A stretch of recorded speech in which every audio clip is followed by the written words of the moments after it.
আমরা 200 টাকা দিয়ে একটি ছোট নৌকা ভাড়া করেছি।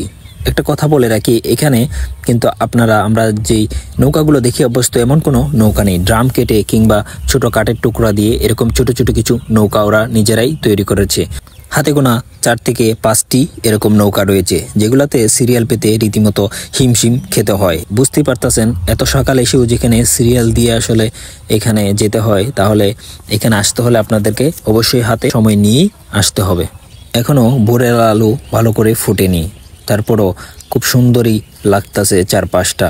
যদিও বা সূর্যের আলো উঠতে উঠতে এইগুলা আরো অনেক বেশি সুন্দর ও মাধুর্যময় লাগবে। অনেক ফুল যারা আসছে তারা হাতে করে নিয়ে গেছে, যার কারণে আসলে প্রথম থেকে রাস্তার পাশ দিয়ে যাওয়ার সময় তেমন ফুল দেখা যায় না। তবে আপনি যদি একটু ভেতরে প্রবেশ করেন, তারপরে আসলে এই ফুলের রাজ্যটা আপনার চোখে পড়বে। যেখানে আমি যাওয়ার আগে অলরেডি 2 থেকে 3টা নৌকা অলরেডি চলে গেছে।